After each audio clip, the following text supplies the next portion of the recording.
penis might be some men's dream, but our next guest, Jonah Falcon, says it actually comes with some very large challenges. Jonah says that he's often stopped in the street and has even been manhandled by airport security due to his suspicious package. Now, according to the NHS, the average penis measures between 5 and 7 inches when erect, but Jonah's appendage measures a whopping 13.5 inches. Now, I've got to admit, I'm not very good with inches, so I can't. I'm trying to look at my script, and I was thinking, well, you work in meters? Well, I ain't got my calculators with me, so I do. Of course, yeah. Welcome to the show, by the way. You know, this is just an ordinary day. For size comparison, what Jonah is packing is the same as in length, erect, an NTA. Oh my goodness! So that's and an Academy Award too, just so you know. And an Academy Award. Yeah, they're 13.5 as well. Are they really? Well, sadly, we don't have one of those. Jonah is with us now in the studio. So let's for anyone who's trying to picture this, let's get this over and done and out of the way straight away. So this is the correct length, erect, and the correct girth. Wow. Erect. That's about 8 inches round, and there's your 13.5 inches there. One of the team in our gallery has just gone, oh my God.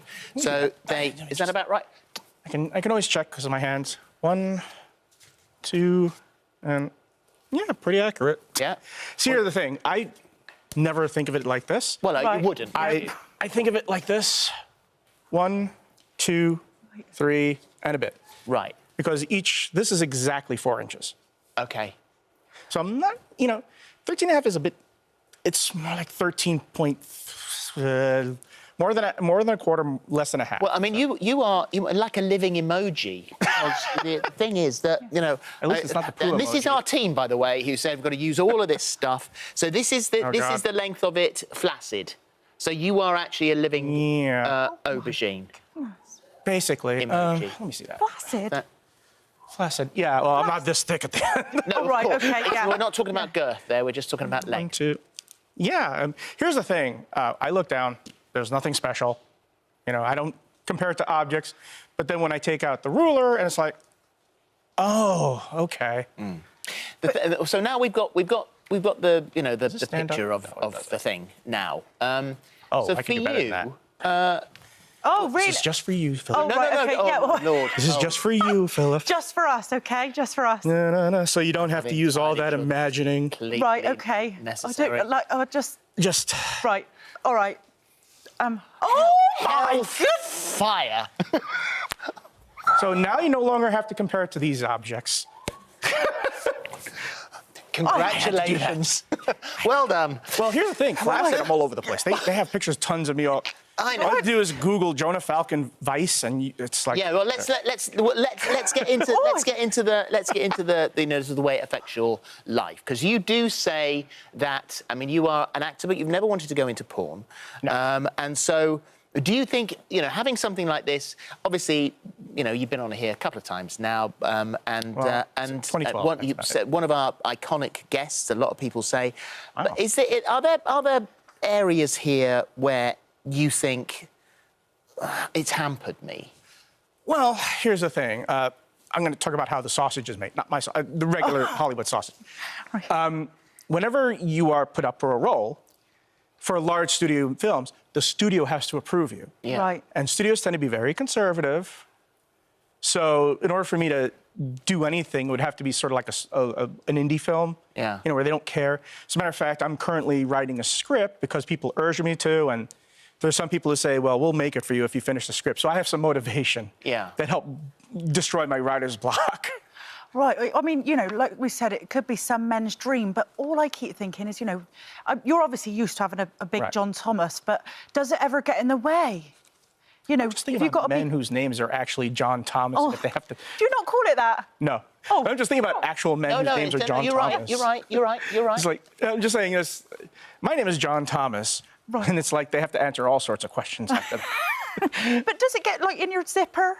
No. In his laces. But I do have to... some other men have this problem, but, if the bowl water is too high, you just have to prop it up a bit so it doesn't... Actually, once or twice, I accidentally sat on it.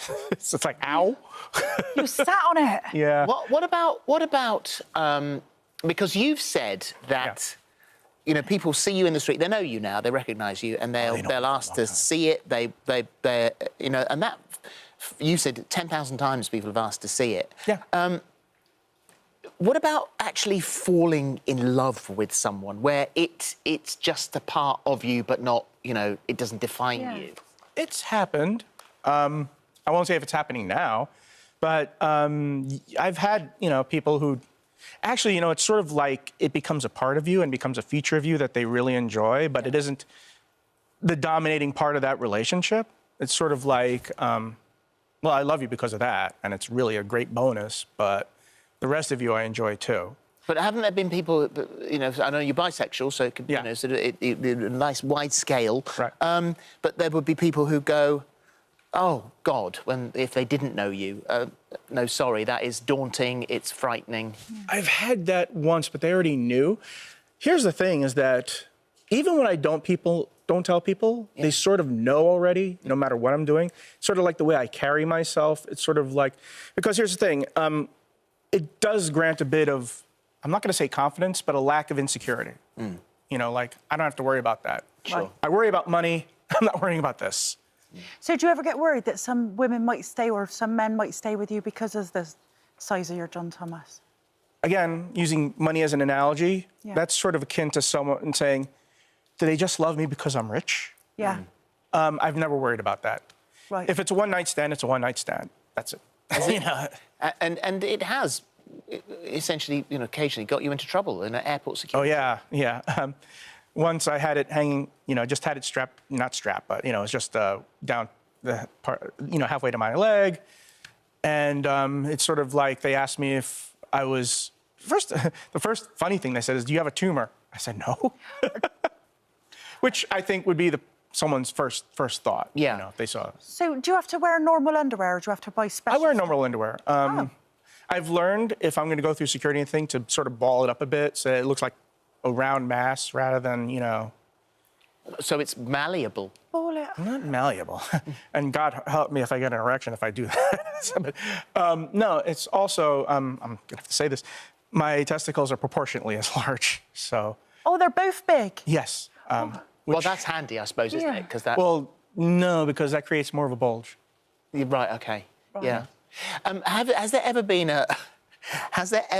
I think we're doing very well, by the way. Me too, Has there ever been a moment where you thought, I wish I wasn't like this? No, and not because it's big, but because I am who I am, and I just wouldn't want to be different. In which case, let me put it another way, have people got preconceived ideas of who you are as a person? Oh, definitely. How do they see you?